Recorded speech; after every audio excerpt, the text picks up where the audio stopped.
Long before Naomi Dawson ever saw his face, she came to know Rourke by his light. It was a small flame flickering at the fork in the mountain trail above Cedar Gulch, Montana Territory, faithful as a heartbeat, waiting for her in the dark. And though she did not yet know his name, she came to trust that light more than she trusted almost anything else in the wide, unfamiliar West she had come to call home. It was the spring of 1876 when Naomi first stepped off the stagecoach in Cedar Gulch, a mining and cattle town tucked into the folds of the Bitterroot foothills, her trunk battered from the long journey out of Ohio, and her heart heavier than she liked to admit. She was 23 years old, with dark hair she kept pinned beneath a plain bonnet, and eyes the color of creek water in shadow, and she had crossed half a continent because there was nothing left for her in the town where she had been born. Her mother and father had died within a week of each other during the cholera that swept through their county 3 years before, and her only living kin, her older sister Sarah, had already gone west with her husband, Thomas Whitfield, to build a cattle ranch in the shadow of the mountains. When the letter came offering Naomi the post of schoolteacher in Cedar Gulch, she had not hesitated. She packed what she could carry and left the rest behind, along with the memory of a young man back home who had promised to marry her and instead had married someone with a larger inheritance. She told herself she did not think of him anymore. Mostly, that was true. Sarah and Thomas met her at the stage depot with an embrace so tight it nearly knocked the wind from her, and their little daughter Emily, not yet 3, clung to Naomi's skirts as though she had always known her. The Whitfield Ranch sat some 6 miles above the town, up a winding mountain trail that climbed through stands of lodgepole pine and crossed 2 shallow creeks before leveling out onto the high pasture where Thomas ran his cattle. It was too far for Naomi to travel each day to teach school, so it was arranged that she would board in town during the week, in a small room above the mercantile, and ride up to the ranch each Friday evening to spend the Sabbath with her sister's family, returning to town again on Sunday evening in time for Monday's lessons. It was a fine arrangement, everyone agreed, except for the matter of the trail itself. The path that connected Cedar Gulch to the Whitfield Ranch was well worn and easy enough by daylight, but a mile or so up the mountain it split in two at a place marked by an old pine tree that had been struck by lightning some years before, its trunk cracked clean down the middle so that it stood like 2 trees grown together and torn apart at once. The right-hand path continued gently upward through open meadow to the ranch. The left-hand path, narrower and choked with deadfall, dropped away toward an old abandoned silver claim and the steep gorge of Copper Creek, where the ground gave way without warning into loose shale and a 40-foot drop to the water below. In daylight, no one who knew the country would mistake one path for the other. But in the blue dusk of a mountain evening, with fog rolling down from the peaks or an early spring snow softening every shape into sameness, the fork at the split pine had claimed more than one careless traveler, and it was said that a peddler had gone over the gorge, there only 2 winters past, and never been found. Naomi did not know this the first time she rode up alone. Thomas had meant to escort her that Friday, but a heifer had gone into difficult labor that afternoon and he could not leave the herd, so Naomi set out on the borrowed mare a little later than planned, telling herself she remembered the way well enough. She did not account for how quickly the mountain light failed, nor for the low cloud that came sliding down from the high country just as she reached the split pine, swallowing the meadow path from view and leaving only the narrower trail visible in the gray gloom. She might have ridden straight into the gorge, so certain was she that she had chosen correctly, had a voice not called out to her from the trees. "Hold up there, wrong fork." She startled so badly the mare shied, and a man came forward out of the mist leading a big roan gelding by the rein, a rifle slung across his back and a lantern, unlit, swinging from his other hand. He was tall, broad through the shoulders in the way of men who split their own wood and hauled their own water, with a dark beard roughened by weather and eyes that, even in the failing light, she could see were a startling, pale blue, like ice over a fast river. "I am going to my sister's ranch," Naomi said, more sharply than she intended, for she was frightened and did not care to show it. "The Whitfield place." "I know it," the man said. "And I know this fork has put better riders than you into the gorge. Ranch is that way." He nodded toward the meadow path she could no longer see for the fog. "This way is the old Bishop claim, and past that nothing but air." She felt the blood leave her face. "I could not tell them apart in this fog. Most can't this time of evening." He said it without unkindness, simply a fact laid down like a man setting a fence post. "I will ride with you as far as the ranch gate if you will allow it. Fog is not likely to lift before full dark." She hesitated, a stranger's warning about strangers rising up in her, but something in his steadiness, the plain way he had spoken, eased her enough that she nodded. He introduced himself as they rode, his voice low and unhurried, matched to the pace of the horses. "Ralph Rourke," he said. "I keep a cabin back off this trail above the split pine. Trap furs mostly and hunt for the town when the wild meat runs low." "Naomi Dawson," she answered. "I am to teach school in Cedar Gulch." "I heard the town had sent for a teacher." He glanced at her sidelong, the first real look he had given her since the mist parted around them. "Did not expect one who nearly rode herself into a canyon on her first week." "I did not expect a mountain to be so eager to kill me," she said, and to her surprise, he laughed, a short, rusty sound, as though laughter did not come easily to him and had to be coaxed out. He left her at the ranch gate with a nod and turned his horse back down the mountain before Thomas could even come out to thank him, and Naomi stood in the yard a long while after, watching the place where the fog had swallowed him, feeling strangely as though something important had happened that she did not yet have words for. She thought of him more than she expected to over the following days, the plain steadiness of him, the way he had known the mountain, the way she knew the streets of her childhood town, without needing to think on it. She did not see him again for nearly 2 weeks, and when Friday came around once more, she found herself watching the fork at the split pine with a kind of foolish hope, though she told herself firmly that a mountain man with a cabin in the woods was no business of a schoolteacher's, and that she had only been grateful, nothing more. But when she reached the split pine that evening, just as the light was beginning to fail, she found a lantern already burning there, hung from a low branch on the meadow side of the fork, its small flame steady and bright in the blue dusk, marking the correct path as clearly as a lighthouse marks a safe harbor. There was no one in sight. She sat her horse a moment, looking at it, her heart doing something strange and warm in her chest, and then she rode on toward the ranch, and the light stayed burning behind her until she could no longer see it through the trees. It was there again the following Sunday evening, when she rode back down to town, and again the Friday after that, and the Friday after that, every single time she made the journey without fail, without her ever seeing the man who lit it. She began to understand, slowly, the way one understands a thing too tender to say aloud even to oneself, that Ralph Rourke had learned her schedule, likely from Thomas, who traded him flour and coffee for furs, and that he had taken it upon himself, without asking anything in return, to see that she never mistook one fork for the other again. She did not speak of it to her sister at first, not entirely certain how to explain a stranger's kindness that had come to feel, in the space of a few weeks, like something she could not do without.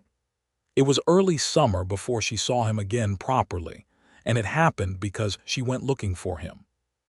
She had baked bread that Friday morning before her lessons, more loaves than she and her landlady could reasonably eat, and she told herself this was the only reason she carried one, wrapped in a clean cloth, tucked into her saddlebag when she rode up to the ranch that evening.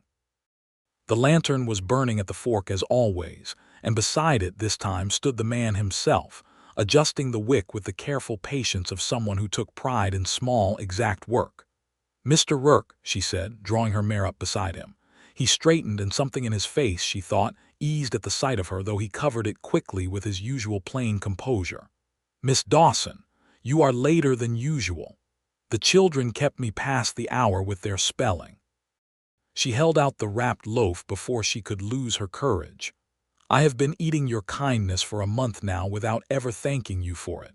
This seemed a poor exchange, but it is what I have." He looked at the bread, then at her, and something like surprise moved behind those pale eyes. "You did not need to do that." "I know I did not need to. I wanted to." She held it out further until he had no choice but to take it, his hand, roughened and sun-browned, brushing briefly against hers as he did. "You have lit that lantern every time I have passed this fork since the fog took me, Mr. Rourke. I am not a fool. I know what that means. A man riding out here every evening I am expected, rain or clear, to make certain a light is burning before I ever reach it." "It is no trouble," he said, which was, she was coming to learn, the closest thing to an admission he was likely to make. "It is trouble," she said gently. "It is exactly that, and I am grateful for it." He studied her a long moment, and the lantern light caught the gray beginning at his temples, the tired lines around eyes that had seen more sorrow than a man his age ought to carry, though she did not yet know the shape of that sorrow. "My cabin is a quarter-mile back through those trees," he said finally. "I hear the ranch dogs bark of an evening mostly, and I know the sound of your sister's supper bell better than I would like to admit. It was no trouble to walk out here of an evening and light a lamp. I would rather do that than think of you lost in the fog above the Bishop claim. Even so, thank you." He nodded, and for a moment neither of them said anything more, the two horses shifting and blowing softly in the cooling evening air, the split pine standing black and broken above them against a sky gone the color of a ripening plum. Then he stepped back and touched the brim of his hat, an old habit of courtesy that seemed almost out of place on a man who lived so far from drawing rooms and church socials. "You should get on to the ranch before full dark," he said. "Your sister will worry." "Will I see you again, Mr. Rourke?" "You will see the lantern," he said, and there was the faintest ghost of a smile beneath his beard. "Whether you see me is a different question, but I expect you might now and again." She rode on toward the ranch with the bread's absence in her saddlebag feeling somehow larger than its presence had, and she found herself smiling the whole way, foolishly, at nothing at all and everything. Over the weeks that followed, the nothing at all became a great deal. Ralph Rourke was not, by nature, a man given to visiting, and he told her later, much later, when there was trust enough between them to bear the telling, that he had meant to keep his distance, that a woman fresh from the East with a schoolhouse full of children depending on her had no business being tangled up with a trapper who spoke to more foxes than people in a given month. But the lantern kept burning, and more often than not now he was standing beside it when she came, or found some excuse, a deer trail to check, a fence post to mend for Thomas Whitfield, that carried him within sight of the fork just as she was passing. Naomi began to look for him the way she had once looked for letters from home, with a hunger she was slow to name. She learned in pieces the shape of him. He had come west from Missouri as a young man, following the fur trade up into the high mountains, and had married some 6 years before Naomi ever arrived in Cedar Gulch, a woman named Mary, the daughter of a trader at a post further north. They had built the cabin above the split pine together, meaning to raise cattle as well as trap, and Mary had given him a son, Daniel, born in the deep cold of a Montana winter. Ralph did not speak of what came after easily, and the first time he tried, his voice went rough and stopped altogether, so that Naomi reached out without thinking and laid her hand over his where it rested on the fence rail between them. "You do not have to tell me," she said. "Not until you want to." But he told her anyway, some weeks later, sitting on a fallen log near the split pine while the horses grazed, and the lantern waited unlit between them for the dusk that had not yet come. He had been away 3 weeks on a trapping circuit into the high country, farther than he liked to go, but the beaver had been thin close to home that year, and while he was gone a fever had come through the small settlement near the post, the kind that took children first and hardest. By the time word reached him and he rode 3 days without proper sleep to get home, Mary and Daniel were both already 3 days in the ground, buried by neighbors who had done what they could and then had troubles enough of their own. "I was not there," Ralph said, staring at his own hands as though they had failed him somehow. "Whatever else is true, that is the truth of it. I was 3 weeks gone chasing pelts, and my wife and my son died without me in the house." "That is not the same as failing them, Ralph," Naomi said quietly. It was the first time she had used his given name, and he looked up at that, something raw moving across his face. "Feels the same some nights. You could not have known there would be a fever." "No, but I have thought since then that a man ought not to leave the people he loves unattended in a wild country, not for pelts, not for anything." He looked at her then, steady and searching, as though asking a question he did not quite have words for. "It is part of why I have kept to myself these 3 years. Easier to be alone in a cabin than to fear, every day, that something will happen to someone you cannot bear to lose. And yet you have lit a lantern for me every evening for 2 months, Naomi said, which does not strike me as the behavior of a man determined to stay alone." He was quiet a long moment, the light going gold and then gray around them. "No," he admitted at last. "I suppose it does not." She did not push him further that evening. She understood in the deep, quiet way one understands things about a person one has come to care for, that Ralph Rourke's heart was not a door to be forced but a gate that would open on its own time, and that her part was only to keep showing up at the fork, faithful as his lantern, until he trusted that she would not vanish the way his family had. It was not only Ralph who noticed the growing warmth between the schoolteacher and the mountain man. Cedar Gulch was a small town, and small towns talked. There was a storekeeper in town, Silas Denning, a widower of some means who owned the mercantile where Naomi boarded, and who had, in his own careful, calculating way, begun to court her with small gifts left at her door, and invitations to Sunday dinner at his table. Denning was not a cruel man, but he was a proud one, and when word reached him, as word always did, that the schoolteacher had taken to lingering at the fork above the Bishop claim with Ralph Rourke, the trapper who sold him furs at prices Denning always felt were too dear, his pride took the news poorly. "You would do well to consider your reputation, Miss Dawson," he said to her one afternoon, standing in the doorway of the mercantile with his thumbs tucked into his waistcoat pockets. "A schoolteacher's position in a town like this depends a great deal on the respect of the parents whose children she teaches. Some might wonder what business a young lady has, meeting alone with a man who lives half wild in the mountains." Naomi, who was tallying flour and sugar for the school pantry at the time, did not look up from her ledger. "Mr. Rourke has done nothing but see that I do not ride off a cliff in the fog, Mr. Denning. I fail to see what there is to wonder about." "Wondering is not always fair, but it is not always avoidable either. I only mean to look out for you."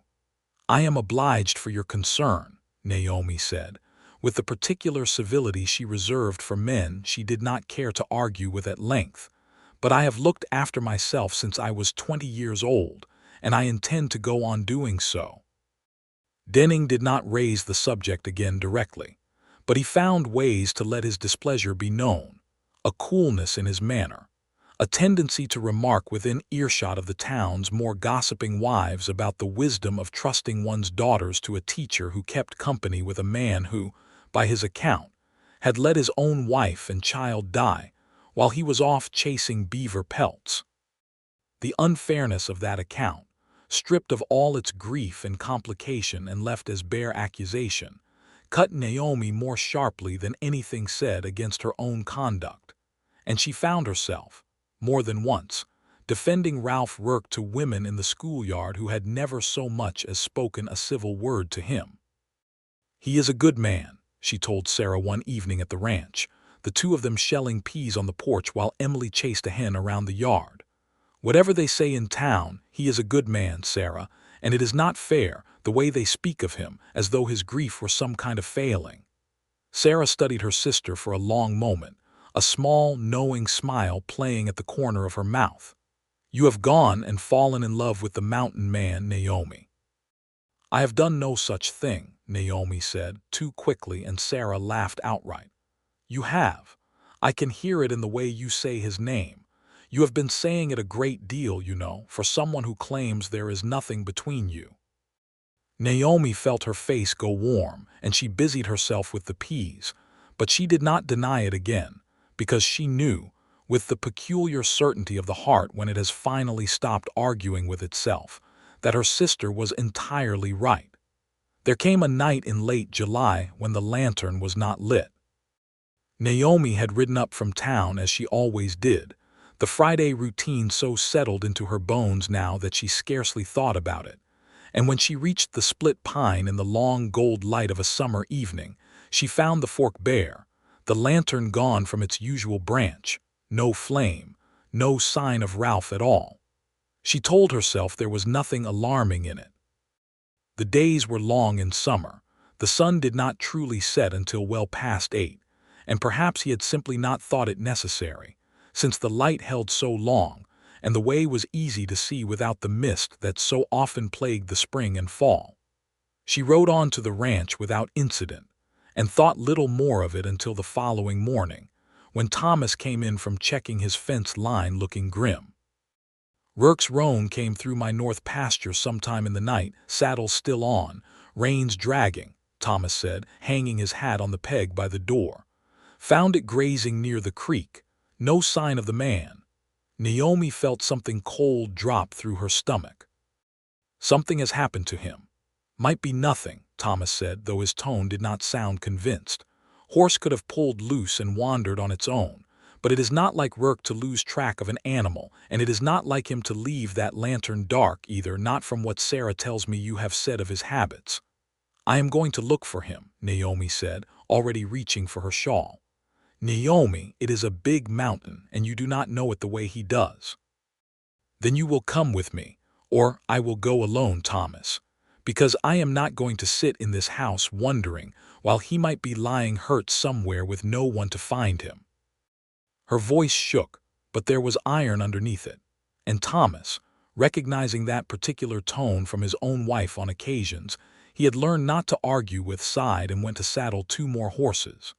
They rode first to Ralph's cabin, a low structure of hewn logs set back in a stand of spruce with a good view down toward the creek, and found it empty, the stove cold, a half-mended snare lying on the table as though he had set it down mid-task and never returned.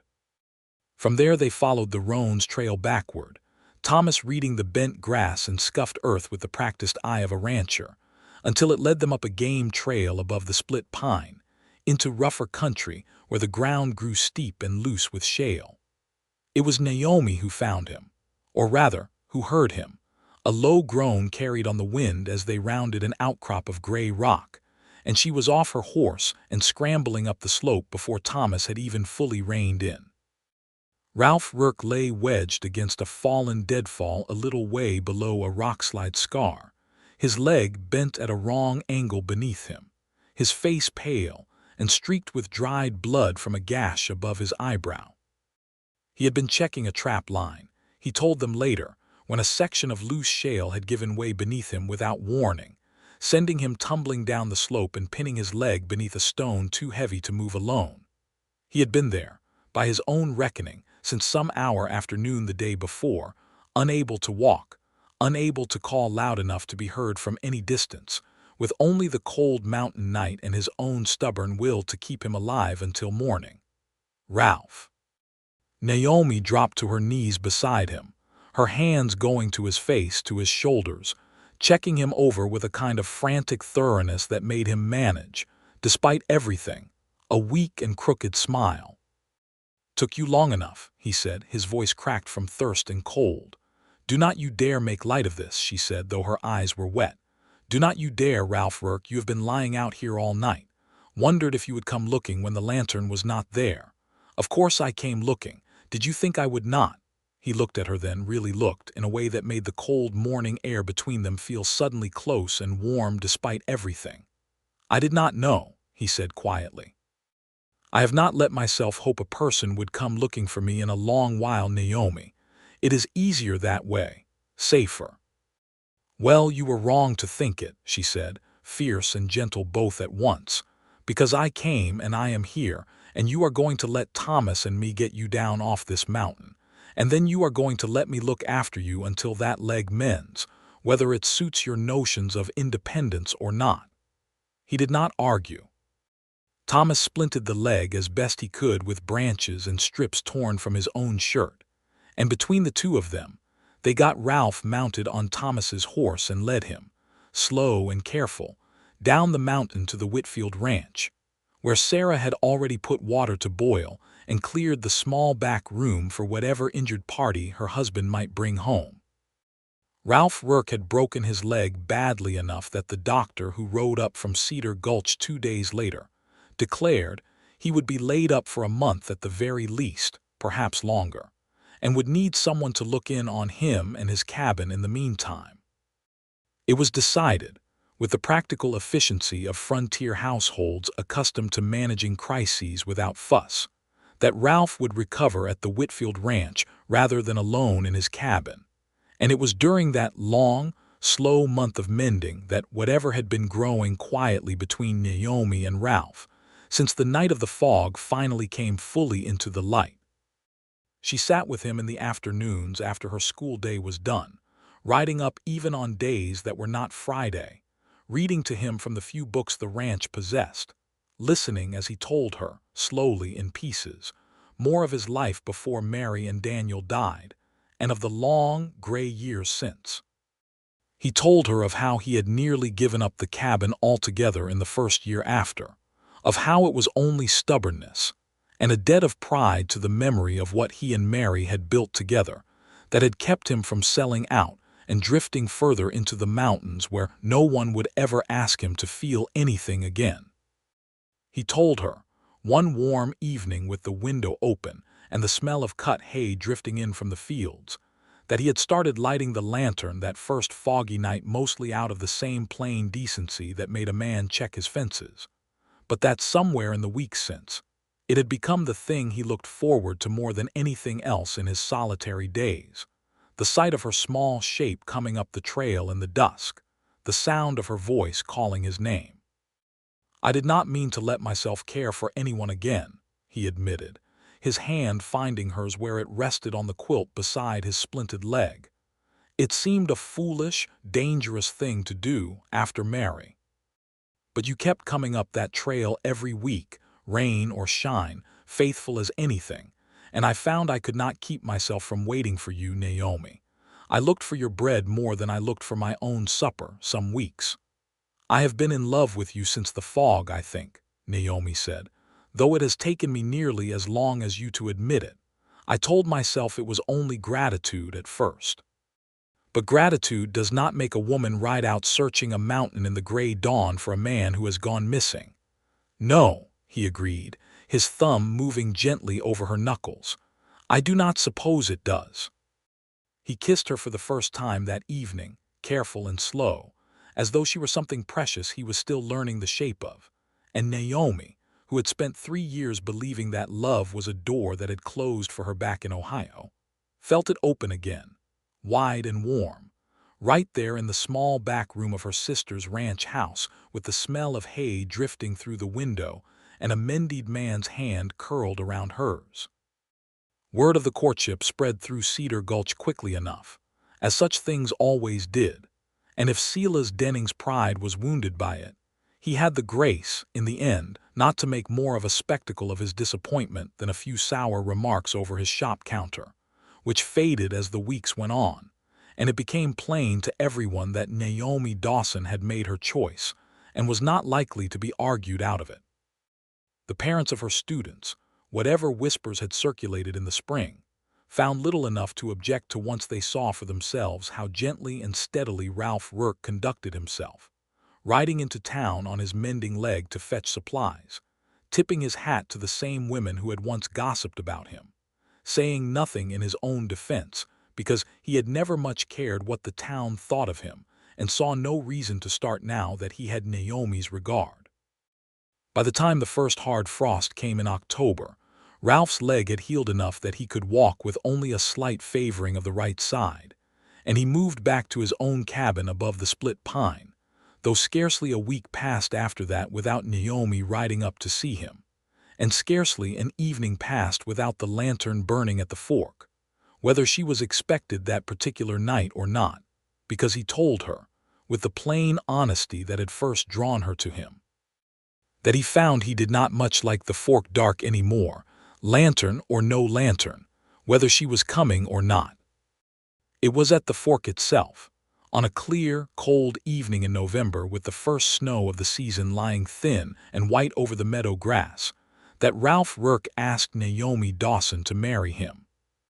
He had ridden down to meet her that evening, as he so often did now, and instead of turning back toward the ranch with her as usual, he drew his horse up beside the split pine and dismounted, and when she followed, puzzled, he took the lantern down from its branch and set it on a flat stone between them, so that its light fell warm and gold across both their faces in the blue dusk.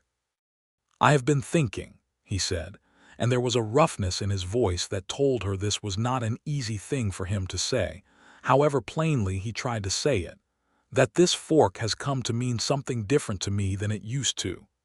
It used to be just a place on a trail, a spot where a man could go wrong if he was not careful. Now I cannot look at it without thinking of you coming up that path, week after week, faithful as anything, no matter what the weather was doing, no matter what fool things folks in town were saying. I have been alone a long while, Naomi. I told myself I preferred it that way. But you have gone and proven me a liar, because I do not want to stand at this fork lighting a lantern for you as a friend, or as a fellow traveler, or whatever polite word we have been using for it these past months. I want to light it because you are my wife, and because a man ought to see his wife home safe every single night of his life, for as long as he is given breath to do it." He reached into his coat then and drew out a small ring, plain silver, clearly worked by a local smith rather than bought from any fine Eastern jeweler. But Naomi thought, looking at it in the lantern light, that she had never in her life seen anything so beautiful. "It was my grandmother's silver," he said, a little awkwardly, "melted down and reworked by the smith in town. I did not think you would want Mary's ring, and it did not seem right to offer it regardless. I wanted you to have something that was only ever meant for you." Naomi found she could not speak for a long moment, her eyes bright with tears that had nothing to do with sorrow. "Ralph Rourke," she said finally, "you have been asking me to marry you every single night for the past 7 months, with nothing but a lit lantern at a fork in the trail, and I have been answering yes every single time I rode toward it instead of away. I do not see any reason to change my answer now that you have finally found the words to go with the light." He laughed then, that rusty, rare laugh she had come to treasure above almost any other sound in the world, and pulled her into his arms right there beside the split pine, the lantern glowing steady between their feet, the first snow of the season settling soft and silent all around them, and kissed her long and slow until neither one of them could feel the cold any more. They were married the second week of December, in the small church at Cedar Gulch, with Sarah standing beside her sister in a dress of blue wool sewn especially for the occasion, and Thomas standing beside Ralph looking faintly uncomfortable in a borrowed suit coat, and little Emily scattering handfuls of dried meadow flowers up the aisle with the fierce concentration of a child entrusted with a very important task. Even Silas Denning came in the end and stood near the back of the small congregation, and offered his stiff but sincere congratulations afterward, saying only that he hoped Miss Dawson, Mrs. Rourke now, would find in the mountains the happiness that had eluded her in his own store, which was as close to gracious as his pride was likely to manage, and Naomi thanked him for it kindly, bearing him no ill will at all now that her own heart was so full there was no room left in it for old grudges. They held the wedding supper at the ranch, tables set up in the front yard despite the cold, warmed by great bonfires and the good cheer of nearly the whole town come out to share in the celebration. For whatever whispers had once circulated about the schoolteacher and the mountain man, most everyone in Cedar Gulch had come by then to see the plain goodness of the match, the steadiness in Ralph's eyes when he looked at his new wife, the brightness in Naomi's when she looked back at him. There was fiddle music and dancing on packed-down snow, and old Mrs. Kettering from the boarding house cried into her handkerchief and declared it the finest wedding she had seen since coming west, and Thomas Whitfield stood up at some point in the evening, flushed with cider and good feeling, and proposed a toast to the fork at the split pine, which had, he said, given him not only a brother but very nearly cost him a sister-in-law before it ever occurred to it to give him a brother, and everyone laughed and drank to it, and Ralph, catching Naomi's eye across the firelight, raised his own cup with a look that said more than any toast could have managed. They made their home in the cabin above the split pine, Ralph having spent the autumn adding a second room onto the original structure in anticipation of his marriage. A bright space with a proper glass window that let the morning light spill across the floor where Naomi set up a small writing desk to grade her students' slates of an evening. She kept her post as schoolteacher through that first winter and the spring that followed, riding down the mountain each week as she always had, except now it was to her own husband's cabin she returned each evening rather than a rented room above the mercantile. And the lantern that had once marked a fork for a lonely traveler now marked the way home for a wife, lit each night not out of necessity, but out of a habit neither of them had any wish to break. A small, bright ceremony of love, repeated so many times it had become as natural to them as breathing. In the autumn of 1877, Naomi discovered she was carrying a child, and Ralph Rourke, who had once believed himself incapable of surviving the loss of another family, wept openly the evening she told him, sitting at their kitchen table with her hands held tight in both of his, and confessed that he had not let himself hope for such a thing since long before he ever met her, had thought that particular door in his life closed forever along with Mary and Daniel's graves, and that he did not know how to hold so much joy in a heart that had spent so many years guarding itself against exactly this kind of hurt. "You do not have to guard against it any more," Naomi told him gently, her hand coming up to cradle his bearded cheek. "I am not going anywhere, Ralph, and neither is this baby, if I have anything to say about it, which I very much intend to."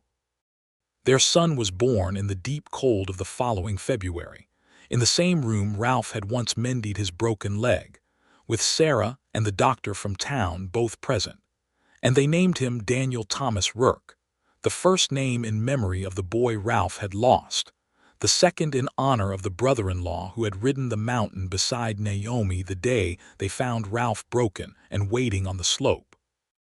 Ralph held his infant son that first night with a tenderness that undid Naomi entirely to witness, his big, weathered hands cradling the tiny body as though he were the most fragile and precious thing in all the territory. And when at last the baby slept, Ralph carried him to the window and looked out toward the fork, where the lantern burned steady in the winter dark, though no traveler was expected that night at all, simply because Ralph had come to feel that a light should always be burning there now. A small standing promise to whatever family might yet come to fill their home. "I used to think that light was only for you," he murmured, more to the sleeping child than to Naomi, though she had come to stand beside him, her arm slipping around his waist. "Now I think perhaps it was always meant for whoever needed finding their way home. Him, whoever comes after." "Whoever comes after," Naomi echoed softly, smiling against his shoulder, and though neither of them said it aloud that night, both understood it as a kind of promise, one that would in time prove entirely true. 2 more children followed in the years after Daniel, a girl named Mary Sarah, in honor of both the woman Ralph had loved and lost, and the sister who had never once doubted her own sister's judgment even when the whole town had murmured otherwise, and a second son, Thomas William, born in the spring of 1882, loud and red-faced and stubborn from his very first breath, so that Ralph declared, laughing, that the boy had clearly inherited his aunt's husband's temperament along with his name. The cabin above the split pine grew busier and louder with each passing year, additions built onto additions as the family grew, a proper barn raised with the help of half the men in Cedar Gulch, one long, cheerful summer weekend. A garden Naomi tended with the same steady faithfulness she had once brought to the trail each Friday evening. And through it all, through every season, through blizzards and bright summers and the ordinary small troubles and joys of a growing frontier family, the lantern at the fork continued to burn each night, tended now sometimes by Ralph and sometimes, as the children grew old enough, by Daniel himself, proud to carry out the small, sacred task his father had once performed alone in the dark, for a woman he had not yet dared to love. Naomi gave up her post as schoolteacher only when Mary Sarah was born, though she continued for some years afterward to help the woman who succeeded her, riding down to Cedar Gulch on occasion to hear the children recite their letters.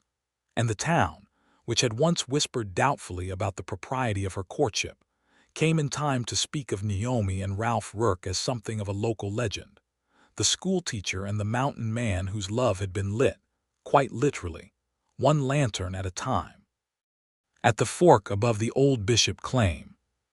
Travelers passing through Cedar Gulch in later years, if they stopped long enough at the mercantile or the small church to hear the old-timers talk, were often told the story with a certain relish, of the fog that first brought them together, of the broken leg that nearly ended things before they had properly begun, of the small silver ring melted down from a mountain man's grandmother's jewelry and offered up beside a lit lantern in the snow.